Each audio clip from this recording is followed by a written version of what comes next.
Welcome to the Leadership School podcast. I'm your host, leadership and self-care coach, Kyla Kofer.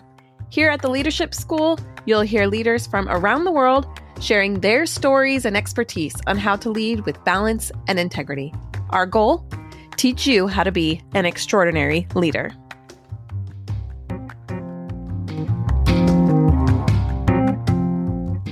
Hey leaders, welcome back. We are here with part 2 of our conversation with Dar Mayweather. Dar is a professor at the University of North Carolina, Wilmington. If you missed part 1, make sure and go back and listen to that from last week. But this week we are talking, the second half of our conversation is about his work with diversity, equity, and inclusion, which is how I got to know him. So it's a really powerful conversation, especially if those terms are very unfamiliar to you. It will help lay a baseline for understanding what they mean and what you need to know about them. So please join me in welcoming Dar Mayweather for part 2 of a fantastic conversation. I really want to talk about DEI with you. Uh-oh. Just briefly, for those listening, DEI is diversity, equity, and inclusion. So I met you at the National Conference on Student Leadership in Orlando last year, and Yes. You had this incredible presentation that I was just drawn in because that may have been the first official DEI training like that I have done. So that might have been why it was so impactful to me. But Excellent. It really stood out to me, and I was talking to people afterwards, and I was surprised because DEI, like that's just something I know from the work that I do and all of the reading I do and research. But I was surprised by the amount of people I was telling about your presentation and your workshop, and they were like, "What's DEI?" And I went, "Wait, what do you mean? What's DEI?" And they were like, "I don't know what that means." So can you describe what that is? And then I do want to just talk about it briefly, but you had asked me before we started this whole conversation, what stood out to me about your presentation. Well, you drew me in from your very first icebreaker. You had pictures of food. It was like ingredients. And you said, well, what's the recipe here? And we would say, oh, it's, apple pie or banana pudding or whatever it was. And I don't remember the recipes, but we'd see the ingredients and have to come up with the dessert, right? And then you're like, yeah, that's it. And then we're like, oh, this is fun. And then you go, so what does this have to do with inclusion? And we all went, whoa, and just had this moment. It was so good. And hearing people and how they responded, it was so great. And then the way you presented, this is what diversity means. This is what equity means. This is what inclusion means. And this is why it matters. And this is what's important and how you can incorporate this in your work and your life. And I just thought it was really important and valuable. And even if I don't remember all the details, I remember being there, I remember the conversation, I remember that it mattered and how I wanted to go and approach things. And I was like, Dar needs to be at every business in the world, in the country, sharing this because it's so valuable. And also I really appreciate, because I'm white, you're Black, but I really appreciated that you were like, I understand when I walk into a room full of white people that they've probably never read a book by a Black author. And I was like, have I read books by Black authors? I had to really think about it, and I've just read books. I might not even know who the author was or what culture they come from. And it was just interesting. It made me think that's probably not something I think about. Oh, that's my privilege. You just really pointed that out to me in a really compassionate way. And I appreciated that because I don't think it's fair that you have to be the one to do that. But because you're doing that, and you're being compassionate about it, it's allowing me the space that I need to reflect and be better. So thank you for that great presentation. But can you explain a little bit more about diversity, equity, inclusion, and just your work that you do there? Yeah, I think, I want to just start with where I started in the journey. 19 years old, I microaggressed somebody who could have fired me. And instead, they allowed me to learn from RA training, how I could be better and follow up with me and allow me to follow up with them to be able to grow myself and go on the journey, right, of understanding inclusion, diversity, and equity. And because they allowed me to go on that journey without shaming me, without guilting me, I've been able to teach over 50,000 students, staff, and faculty about inclusion across the country in 4 different countries. And that's what inclusion can do for our careers. So I want students to hear that. I want faculty and staff to hear that, that inclusion, when we practice it, when we try to lead within it, grants us more opportunity than not. right? And so I want to first start with that. So DEI, diversity, equity, inclusion. I don't consider myself an expert. And so I consider myself somebody who got opportunities to lead within diversity, equity, inclusion spaces. And those opportunities really were me not understanding exactly what I was reading or what I was teaching, but allowing me to reflect on the stories that I can think about of my own life, of when I did it right and when I did it wrong, and share those stories with students. And that's what provided them the transformation, right? It's not the activity. It's not the article. You know what I'm saying? It's personal stories. Mm-hmm. Stories transform things. Yes. And for folks who are listening, right? Like, knowing your story can be the difference between you creating inclusive space and you creating exclusive space, right? And so I understand my story, and my story started where I wasn't perfect. But I come from a very religious background. One that I understand that everybody under God to me is equal. And so I always had the mixed feeling about what I've learned about like same-sex marriage, homosexuality, a lot of stuff, right? I always had this conflict. But it wasn't until I had that moment where I was a leader, where people were expecting me to be a leader, expecting me to understand this stuff. And I show up in my own bias, and I wasn't the leader that I thought I was, right? And somebody helped me really see that in that moment, to really help me see like, oh, I need to do some soul searching, some changing. That led to me then volunteering and all these things. And so I think for folks who are wanting to see themselves transform and understanding of DEI, you have to give yourself to the space that DEI is in. Okay. It could be a train the trainer experience. It could be a diversity committee. It can be multiple, diversity initiatives in your community, in your campus, in your organization. It can be you trying to create a diversity initiatives within the transformation doesn't happen by reading. It doesn't happen by going to webinars, right? Picking up more books. Yeah. Like cool. You learned a lot. And I think learning is important to transformation, but it doesn't happen when you want it to happen, when you're just reading. Well, and you had mentioned too that like there's different levels, right? So like, because at some point we're always just kind of on this journey, right? And growing at different levels. How do we kind of assess where we are with our own understanding and our own actions of diversity and equity? And I don't know which word to use, but where do you understand like where you are and where you need to go? Like not beating yourself up because you're further ahead than you think, right? Yeah, so some people are. I can't claim that. Yes, all people yes. Right? Like I'm saying that there's the both.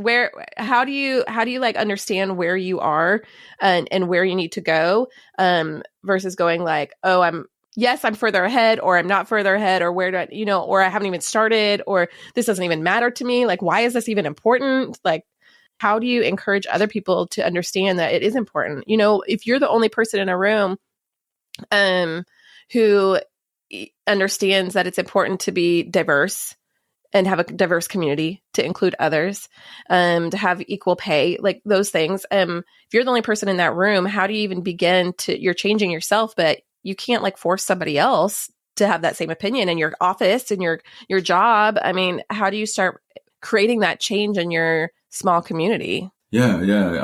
So there's a lot of questions there. Yeah, no, these are the $1 million questions that everybody has. And they're not simple. And I think the first thing that we need to realize is it is simple. It's not easy, actually. Right. So simply put, accept all people. Is that easy to do? Absolutely not. And so let me kind of go back. I remember, Jeff Daniels in the newsroom. Right. And this is opening scene, and they're asking, how is America the greatest country in the world? Right. And the other moderators, the other panelists are answering the question, and get to him, Will McAvoy, right? He's a news anchor, and he says, we're not. And he ends the monologue with, you can't address a problem when you don't recognize that there is one, or something like that, right?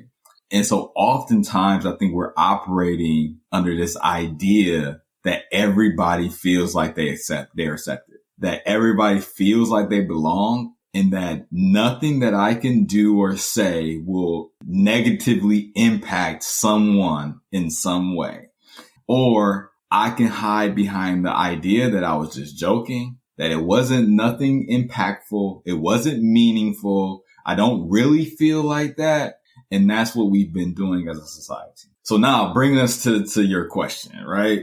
How do we then assess ourselves? We start with ourselves. It's simple. It's simple, like you said. Very simple. It's not easy. I grew up on, well, I didn't grow up on this, but I know children today who are in colleges now, students who are, in colleges now, they all got participation trophies. They all got first place winner, right?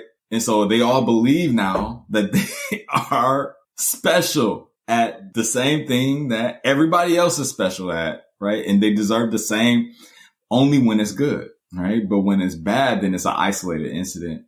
And so we need to warp our minds around this idea that everything is systematic. Everything is intentional. Everything is set up in the way that it's supposed to be working. So gender inequality in pay, that's set up the way it's supposed to be set up, right? And we need to recognize that the system allowed that, right? It's the institutions within the system accept it. And then people who lead within the institutions allow it, right? Then how we assess ourselves is then we understand our identities. How do we show up, right? Is it in our privileged experiences? Is it in our marginalized experiences? What is our role in that space? Is it our role to lean into our marginalized experiences, to tell others and share others that experience and what it's like? Or is it for us to be in our privilege and help people on the other side? We need to know that. In order to do that, we need to understand what biases we have within the identity groups, right? How do we know what biases we have? We have to think about our experiences, right? And so I know when I walk into a classroom of mostly white students, my Black identity just feels salient. Like it feels more salient than my male identity, than my husband identity, than my father identity, than even my faculty identity. I feel like a Black person, right? And so what does that then mean to me? What am I comfortable with? What am I uncomfortable with? What have I seen that brought me pain? What have I seen that brought me joy through this identity in this context? We don't do that enough. And then we don't practice that skill in multiple spaces. And so now you end up in the Thanksgiving dinner as the white ally with the uncle or auntie or grandma, grandpa, whoever, who don't like all people of color. And you don't even know how to address it because you've never thought about your feelings as it relates to the topic in the first place outside of that conversation, right? You need to take the time to actually do the work. And that's why I say when you get yourself into a diversity initiative, it forces you to do the work, right? To understand, because otherwise you're not going to actually take the time to prepare for the conversation with uncle or auntie, whoever at the dinner table, because you don't have time. You're not and it's too scary. It's too scary because you feel like you'll just lose the relationship. Something will lose. Something, you don't have the facts that you need. You don't have the experience that you need to be able to say, well, that's actually not true. Yeah. Let me tell you a story. And I think you're getting to the point of, I think a last piece of that is accepting the values that you have and rejecting the values that you have of other people, from other people, right? Mm-hmm. And so your scariness is rooted in values that you've gained from other people that also are scary as it relates to that conversation.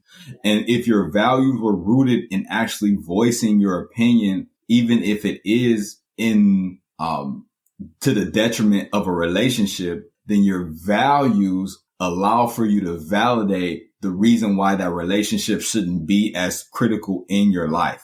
But when you're not holding on to your values and you're holding on to the values of other people, your parents or your grandparents, aunties, whoever, right? Teachers, then you show up in fear. Yeah. Oh, wow. You're like super challenging me right now, Dar. I'm like, okay, I don't even know if I have any more questions because I have to like process everything you just said and think about it for myself. Cause I'm like, oh my gosh, how many times have I been that person?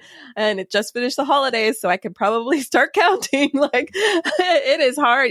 And I think this is a really important challenge to just really reflect on those values, what matters and the care that we have for other people. Like, how does that show up, you know? Hey there, leaders. Kyla here. Thank you so much for listening. You know, if you like this show and you want to support us, we have just opened up our Patreon page. So you can go check it out at patreon.com/leadership school. For just $6.50 a month, you're going to get all of the episodes completely ad-free. So as we add paid sponsors going forward, as the show is growing, we are going to do ad-free for all Patreon supporters, but also, the best part is that you're going to get the bonus role. So after the interview, we usually keep the conversation going for just a few minutes, and this tends to be the richest part of the conversation. And I often think, you know, I really wish my guests could have heard this part. So I'm going to just keep the camera and the microphone rolling. And then I want to share that part of the conversation. It's still like, it's not the interview, but it's still the rich conversation with these incredible guests. I'm going to share that conversation with you on the Patreon page. So if you're really loving this podcast, we'd really love to continue to support you on your leadership journey. So definitely check us out at patreon.com/leadership school. And thanks again for just being so invested in your leadership journey. For folks who are listening, again, I don't want to make this about what I know and what I think and what I'm a person who have had a lot of conversations with people about my own biases. Right? Yeah. And I think I want to say that to people as well. It's like, you can have these conversations too. If you really want to be better, you have to allow yourself the space, the time to have the conversations with people who you believe can grow you, that can develop you, and that might not be the person who you are the most comfortable with, or it might not be the person that you have the current best relationship with, but it doesn't mean that you can't have a great relationship with that person, you know? And I'm glad you said comfort, because I was thinking like, it's, even if it's uncomfortable, like it's going to be uncomfortable. If you've not had these conversations before, the first 20 of them are going to be awkward and challenging and hard. And, but it's worth that awkwardness. And if you say like, you can always say in a conversation, like, I care about this relationship, or I understand this might be awkward. Like, let's push through the awkward. I had to say that recently about something else. I said, this is really awkward to say, but I need to say it. And the person said, oh, it's not awkward to me at all. Like, that makes perfect sense. And I went, oh, thank goodness, because it felt uncomfortable. But if you say that, like, and acknowledge it, it does take away out some of that. And then the other person can understand, like, we're both probably feeling a little uncomfortable saying this right now, but we care about each other and we care about the topic enough that we're willing to have the awkward conversation. Yeah. And we don't get better at that conversation by being silent. 2, you don't just start that conversation at day 1 and you're not just an expert at it. Right. It takes. You said that you weren't at day 1. You weren't the expert. Like, I mean, and here you are, you train all over the world on this now. So this inclusion has allowed for me, which is again, different than diversity, different than equity. Inclusion has allowed for me to actually be myself. It has allowed for me to be like, wow, 1, I need to accept my quirkiness, the stuff that might be weird to other people that I do, that I say how I am. And also then it allowed for me to understand that other people had quirkiness that comes from somewhere, whether they accepted it or not. And it's not their fault, right? Like, when people have anger issues, like I look at children, we can learn a lot from like elementary school teachers, right? Especially the good ones. When we can learn a lot from the bad ones too. I mean, well, yes, right. Yeah.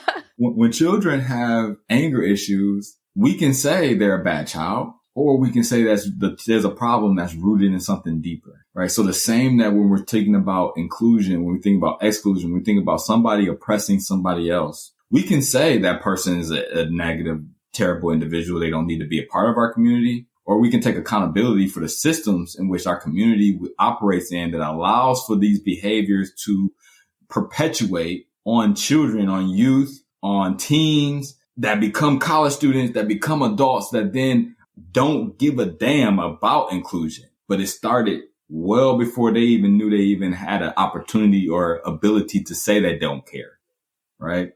We need to be more accountable to the system and the institutions that create these ideologies, not these individuals who carry out what the system has been carrying out for a long time. And acknowledging our part in that and creating that. Like, those systems weren't created. It's not just like some thing out there that just happened, like the system is created by individuals making decisions with other individuals. And like you said earlier, perpetuating those decisions, like one decision after another, and then other people accepting them. And so what is our role in creating that and accepting that? What have we accepted? If people push back against them, things don't happen, right? Like, we've seen that. People push against something and don't vote for it, like it's not going forward. But how have we allowed those things to happen, and what haven't we stood up against? And honestly, we can't stand up against everything. Like, you can't fight all day long. Like, you just can't do that. You have to choose what your values are, because when we're all choosing that, we will all work towards good things, you know? Yeah.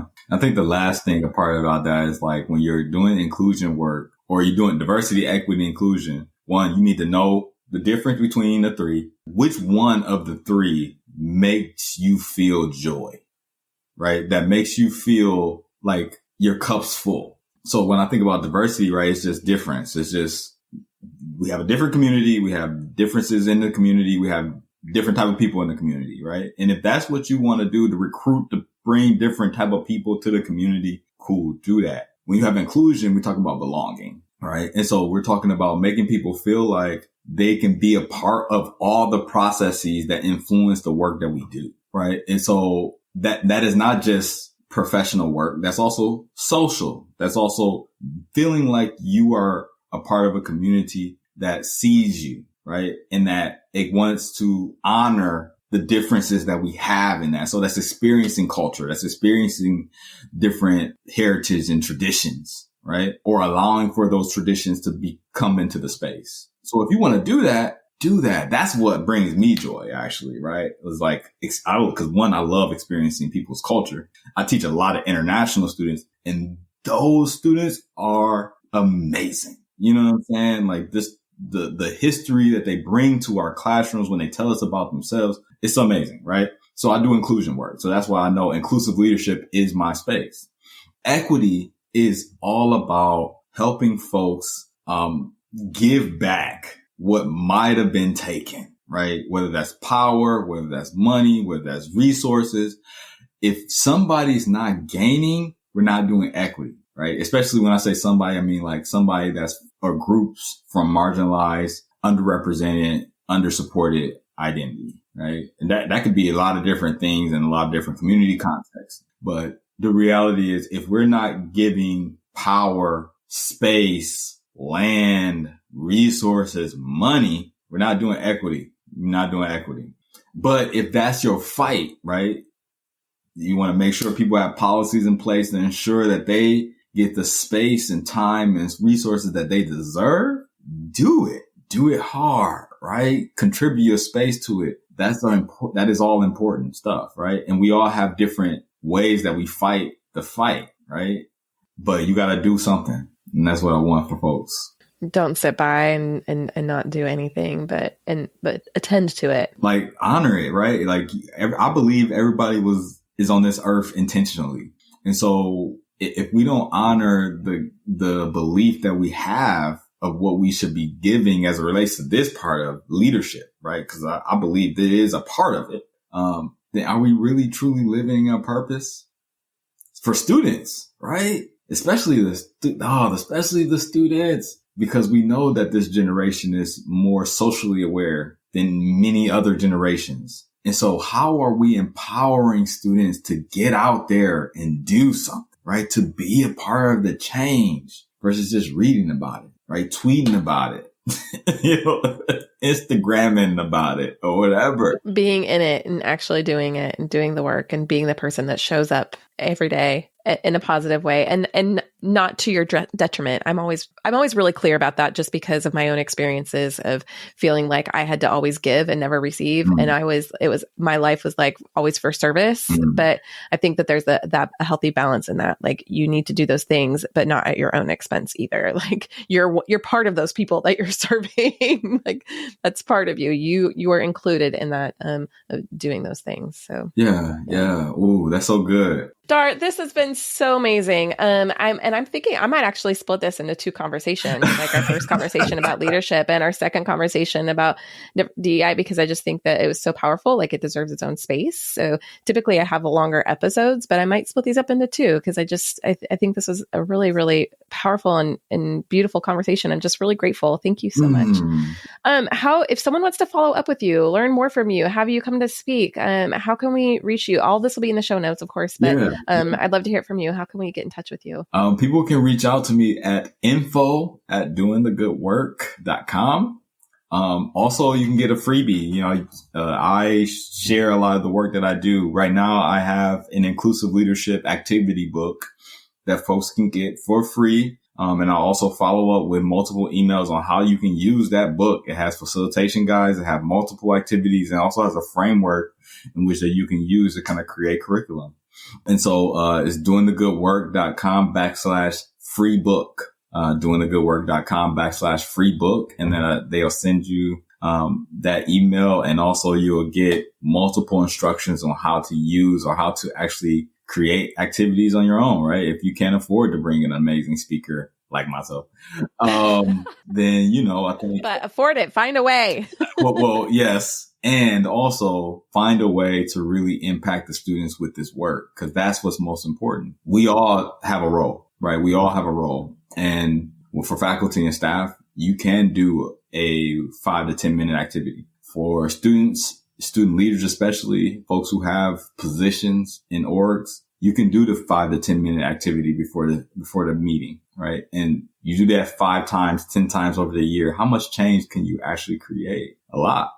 And when their minds are starting to just shift slowly, like, you've got that slow mind shift. I remember, because I grew up as well in a very religious community, and I thought that LGBTQ, like, that God loves you, but it's still wrong. Like, all of these things, it was very, very confusing. And I remember the transition for me, my belief in that and my acceptance there. It was not like I woke up one morning and I was like, oh, everything's okay. Like, because of all the messages that I'd grown up with, right? And I had to filter through all of those before I could get through it. It's like, I don't know, wading through a swamp, and you got to like get through it to get to the other side. And it's kind of a slow process, but you get there, And so, but by introducing those things a little at a time, people can start to make those small mindset shifts, which ultimately could really change the world in just little pieces, because change is a process. So yeah, Dar, thank you so much. This has really been fantastic. I'm really, really grateful and